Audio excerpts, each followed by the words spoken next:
El silencio de los inocentes es un thriller psicológico de 1991 dirigido por Jonathan Demme y protagonizado por Jodie Foster, Anthony Hopkins y Ted Levine. Es una adaptación de la novela homónima de 1998 escrita por Thomas Harris. Clarice Starling, una joven estudiante y agente en prácticas del FBI, interrumpe su rutina de entrenamiento en los bosques de Quantico, Virginia, al ser requerida por Jack Crawford, jefe de la Unidad de Ciencias del Comportamiento, quien le otorga una misión especial. La joven aprendiz de policía debe entrevistar a Hannibal Lecter, un psiquiatra dotado de una inteligencia extraordinaria que también es un asesino en serie y caníbal que se encuentra encarcelado en un hospital psiquiátrico en Baltimore.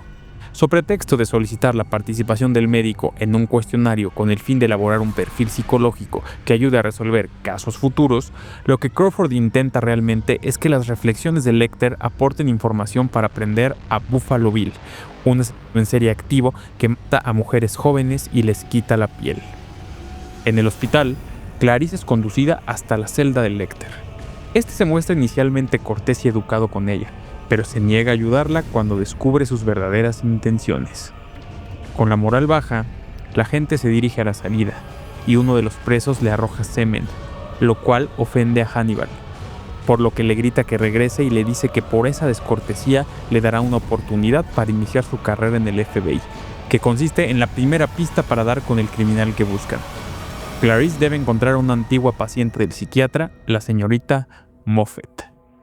Esta indicación lleva a la investigadora hasta un viejo almacén abandonado, en donde encuentra la cabeza decapitada de un hombre aparentemente maquillado dentro de un frasco de cristal. Una vez hallado el indicio, Clarice regresa a hablar de nuevo con Lecter, quien le dice que el hombre realmente se llamó Benjamin Raspel y aparentemente mantenía una relación con Buffalo Bill, que fue quien lo asesinó, como un primer intento de iniciar su transformación. También se ofrece a realizar el perfil psicológico del criminal para que logre atraparlo, a cambio de ser transferido a otra institución lejos del director actual, el Dr. Chilton, a quien detesta. Después, otra víctima es localizada en un río en Virginia Occidental. En camino al lugar del avistamiento, Crawford le explica a Clarice que Frederica Bimmel fue la primera víctima, pero la tercera en ser encontrada, ya que fue el único cuerpo que el asesino se tomó la molestia de hundir. En las diligencias forenses del nuevo cuerpo localizado, descubren que tiene una crisálida de polilla de la muerte que no es nativa de Estados Unidos, lo que significa que alguien debió importarla insertada en la garganta.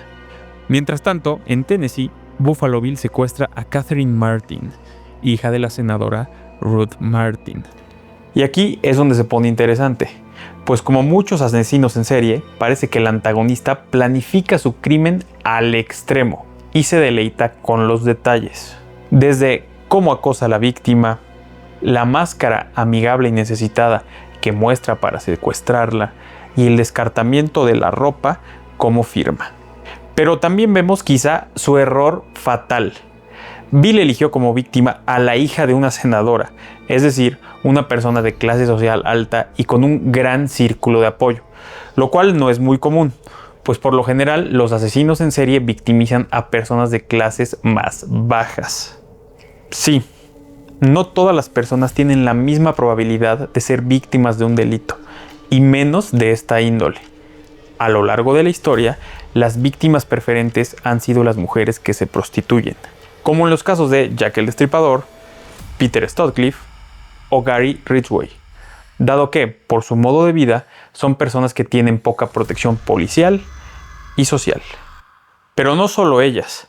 Un estudio realizado a 375 víctimas de asesinos en serie en Reino Unido a partir de 1960 halló que estos criminales se cebaron contra 5 grupos de la sociedad. Hombres homosexuales, personas mayores o ancianos, niños, prostitutas y personas errantes o en situación de calle.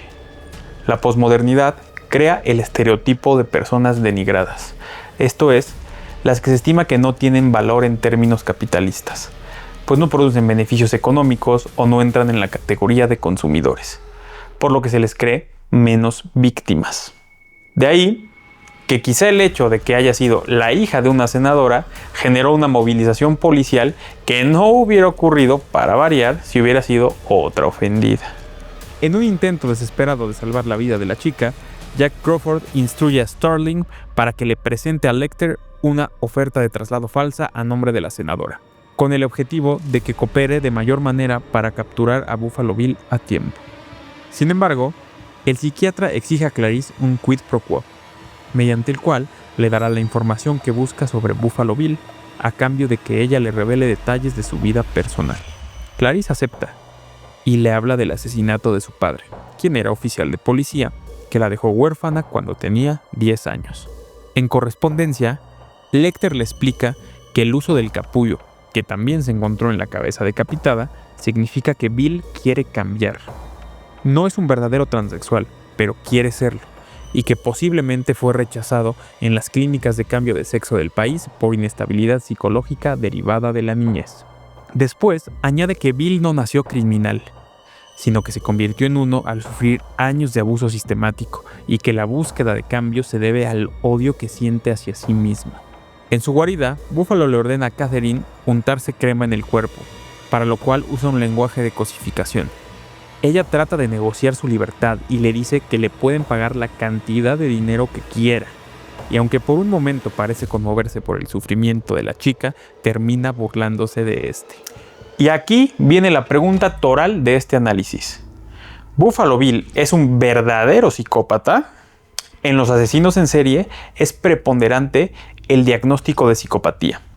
Son personas sin conciencia, ajenos a la comunidad moral, por cuanto que las emociones morales características de un ser humano le son ajenas o cuando mucho un eco lejano, y que buscan generalmente el ejercicio del poder y control sobre la víctima.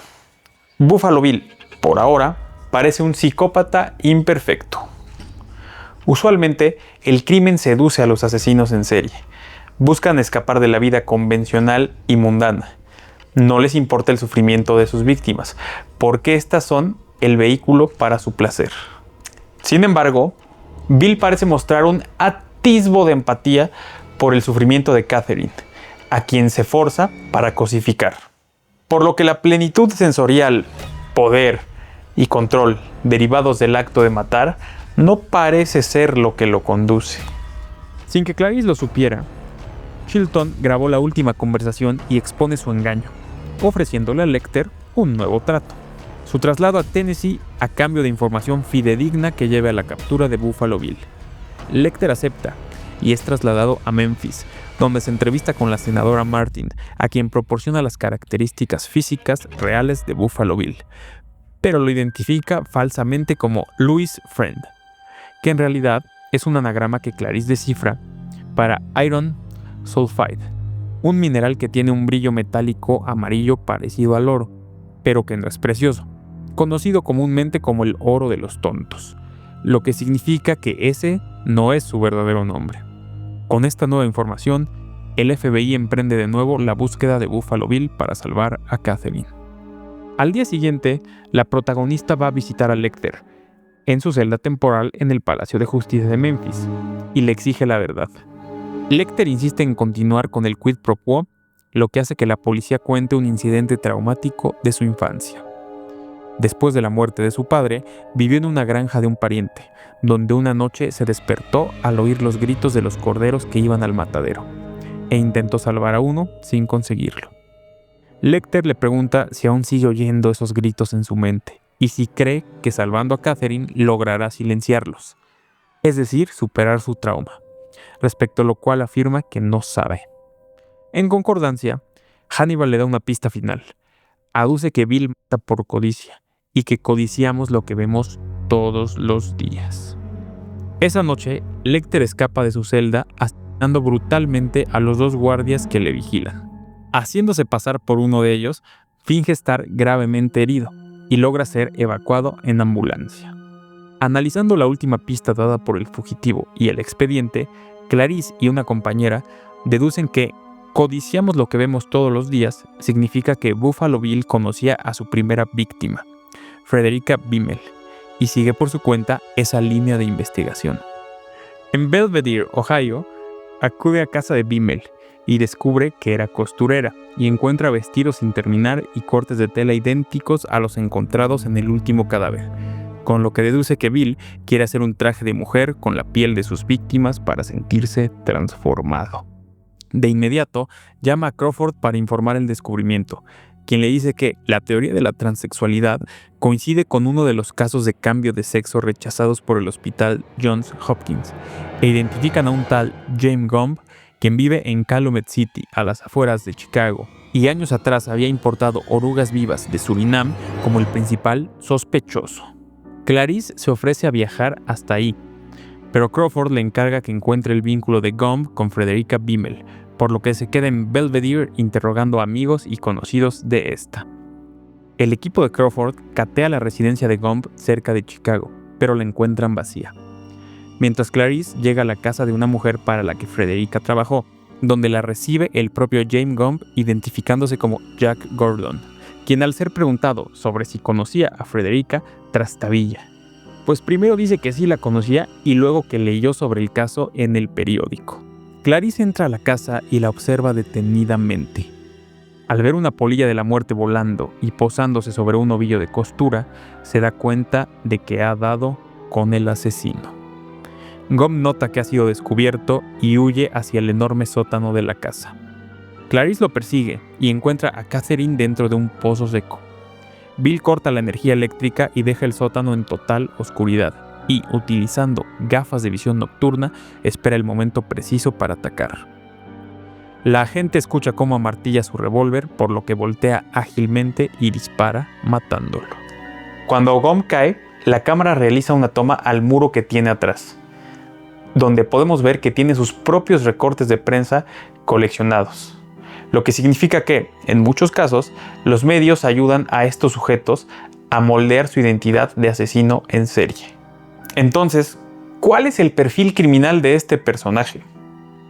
Buffalo Bill no encaja bien como psicópata puro. Es un personaje más híbrido, que como bien lo diagnostica Lecter, sus asesinatos son incidentales. No nació así, sino que se convirtió por el abuso que sufrió. No mata por poder y dominación. Las víctimas son un medio para su transformación. No hay disfrute explícito del poder o del dolor que ejerce sobre ellas, lo que lo aleja del perfil psicopático típico, como el del propio Lecter o Ted Bundy.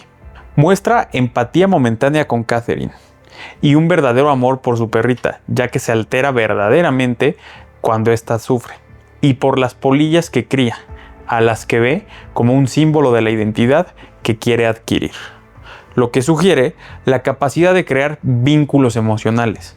La psicopatía es un vacío emocional.